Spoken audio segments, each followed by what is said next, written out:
Back on the weekend of April 18th, I ran the Boston Marathon. It was so much fun and it was a whirlwind of a trip. So I'm going to recap what I can and show what I shot and catch you back up to speed on what all happened.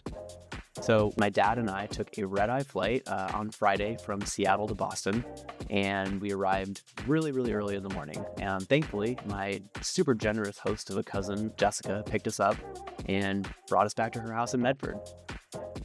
So first up on the docket was a Janji Shakeout Run, and a shakeout run is basically just a quick get-together of people that are in the city for whatever the race is, usually hosted by a running brand. In this instance, it was Janji. So this was hosted by Cal Calamia, and it was over at Van Leeuwen Ice Cream. What we ended up doing was running around, I think, 3-ish miles. Here's the Strava map. And effectively just got to see a little bit more of Boston. The cool part about this was that I got to run with my friend Eric Eagle, who I kind of only know through Strava. What's up, Eric? Him and I got to run together, chat, get all of our nerves out for the Boston Marathon, and it was a really great event. Thanks so much, Janji, for hosting it, and also thanks for the cool gear. Then it was on to the expo with my whole family. So that included my dad and his two sisters, Anne and Lori, Jessica, who's Lori's daughter, and then her two amazing kids, Martha and Luke. More on them later. We navigated through downtown Boston and on to Boylston for the expo. This was a really cool thing to be able to show my family. So first up, we ended up getting a photo with some of the other West Seattleites that were out there. That was really fun to see them and celebrate with them for a moment before having to go through my own expo experience, which I'm playing really cool here, getting my bib with one of the volunteers, but I was certainly feeling the emotional weight of this event. If you don't know, I've been working toward this for the last 5 to 6 years, and so for me to actually be there on my own merit felt very special, and there were several moments of just kind of looking around and taking it all in and getting a little misty-eyed. And so to be able to share that with my family was a very cool experience, and I'm glad that I was able to. The next day, the trio and I decided to drive out to Hopkinton to see what the start line area would look like. I guess I had been there before. There's a photo of me as a child, and I'm bearing the lead here because my dad and Anne actually still live out in Hopkinton, and I was born just a few miles away. We ended up driving the whole course, which was a really big benefit to me. I had seen the course through YouTube videos, and I had understood that there was a Heartbreak Hill, but getting to see it up close and personal, that was a big benefit. I woke up at 4 a.m. the day of the race, and I very quietly made my pancakes and my coffee and got all ready. I ended up taking a Uber to a train station, and then that all the way into where I had to get off to get over to the Tracksmith store. The Tracksmith store was where I ended up meeting up with my friend Jonathan, who I run all the time with out in Seattle. He was also running the Boston Marathon that day. There were buses at the Tracksmith store that actually drove us to the start line. Now, Boston actually has its own school bus system that will take the runners to the Athletes Village staging area, where you basically kind of stand around and don't really do much. Tracksmith offered an opportunity to basically be driven out to a separate parking lot where we could stay on the bus and hang out for as long as we needed to before the race. We actually had 2.5 hours to kill on that bus, but that wasn't a problem. Jonathan and I yapped it up with our row mates, made a really funny Houston connection. So what's up, John and Eugene? And yeah, around 9:20 was when we got off the bus and decided to head toward the staging area where they would load us into our corrals.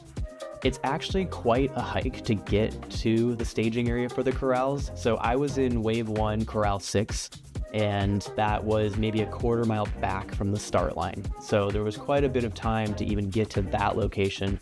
But at the start of the marathon, all the normal things happen. The mayor speaks, they do the national anthem, and then in this specific instance, because it was the 130th Boston Marathon, they had a very low C-130 flyover, and that was really cool. You can actually hear some of the people in this video like comment like, "Whoa, that was really low."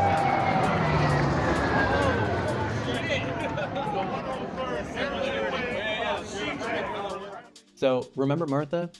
I thought it'd be fun to give her my GoPro and let her show her point of view as they spectated the race. And I'm so glad that I did because this is incredible. Martha, take it away. Hey, so we're down at the race. We just got out of the car and we're heading down. Kyle's at mile 8, I think. He gave me his camera to film. Here, so all the people. Doing great so far. Gonna go meet Mom's friend Dana. No Kyle yet, but we're working on it. Yeah, we're waiting for the elite runners to come, and then Kyle will be a little bit away. The elite man. Let's go! Yay!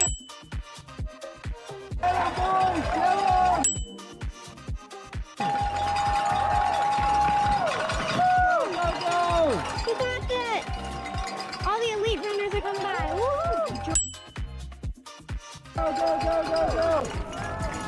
Woo! Yeah? You're gonna be famous! Wait, I'll show you. We're timed. We got another hour. Yeah. What you No Kyle yet. Just filming some good runners. Just waiting. The elite women are coming.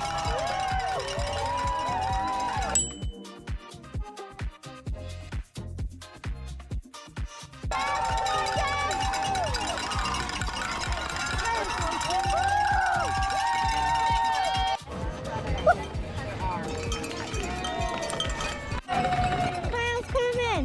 Woo!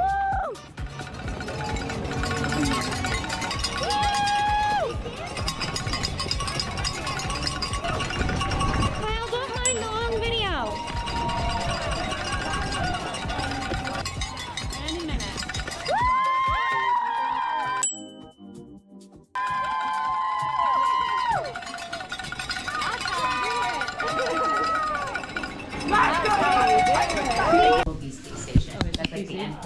Oh my God, thank you so much, Martha. Your footage was amazing. You're amazing.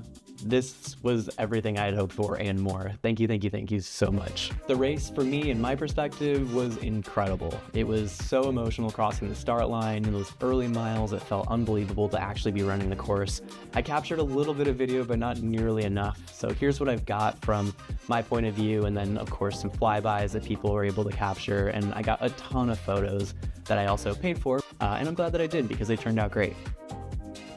I ended up finishing the race in 2 hours and 50 minutes and 36 seconds, which is a 14-second PR for me off of my Seattle time. But we're not talking about the race breakdown in terms of my performance. I'm really proud of what I did. I'm so happy that I was able to run the Boston Marathon, and truly, thank you so much to my family who came out and supported me.